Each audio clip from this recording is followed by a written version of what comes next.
Oh Canada, where even allies turn into frenemies faster than you can say pipeline politics. Welcome back to Canadian Insights, where we decode the chaos so you don't have to.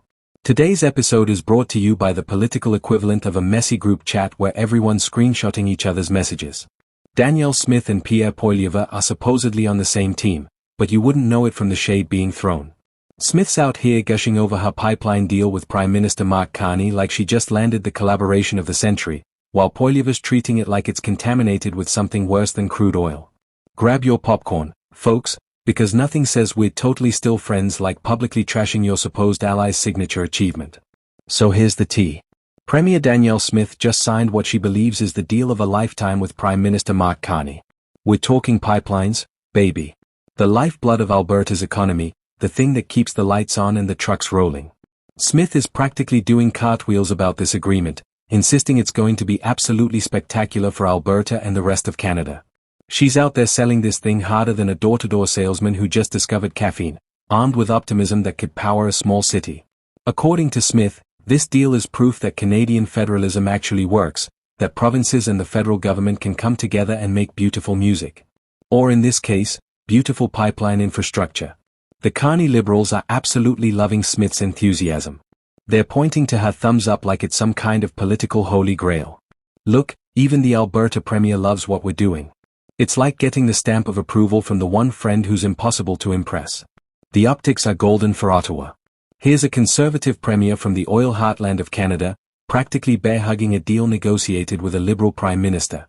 If this were a rom-com, this would be the part where they run toward each other in slow motion through a field of canola. But hold on to your tokes, because Pierre Poilievre is about to crash this love fest like an uninvited guest at a wedding.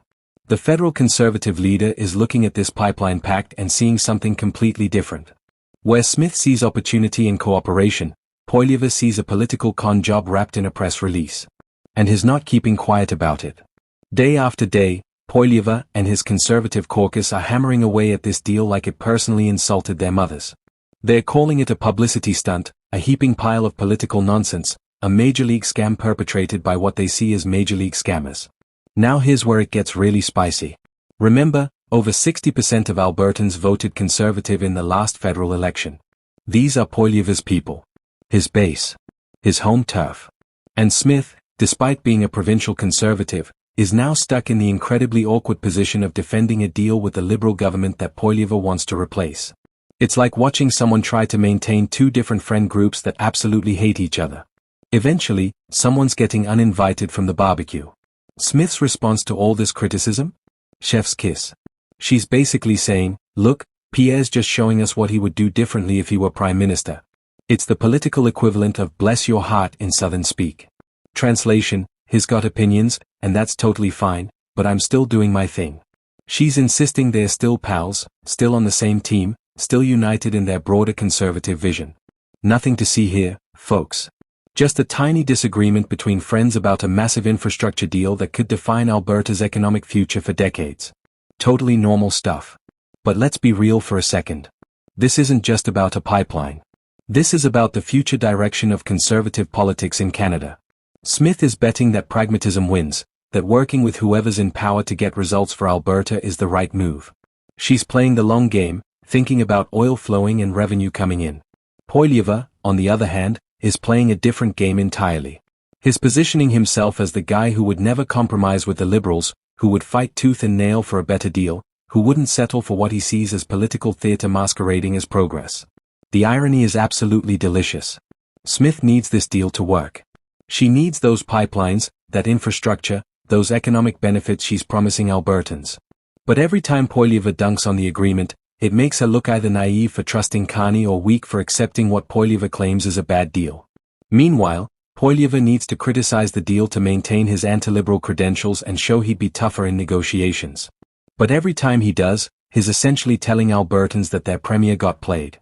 It's a political catch-22 wrapped in a paradox, deep-fried in irony. And poor Mark Carney is probably sitting in Ottawa thinking this worked out better than he could have hoped. He got a Conservative Premier to publicly champion his pipeline deal, giving him cover from the left and credibility in the West. Meanwhile, the Conservatives are too busy fighting among themselves to present a united front against him. It's political judo at its finest, using your opponent's momentum against them.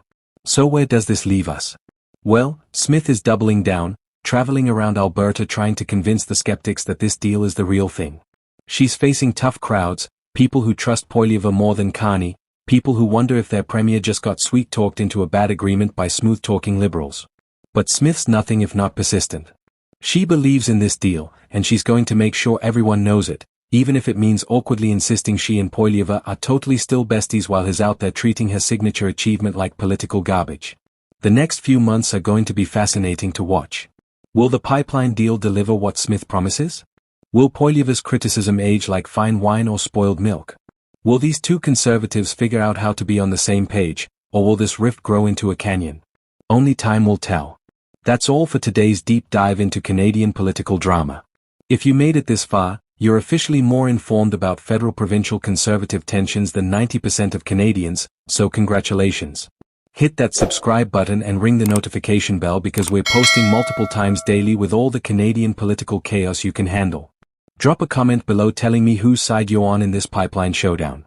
Are you Team Smith, believing in pragmatic deal-making? Or Team Poilievre, convinced this whole thing stinks? Let's debate in the comments. I'm Canadian Insights, reminding you that in Canadian politics, even your friends might throw you under the bus. Or in this case, under the pipeline. See you in the next one.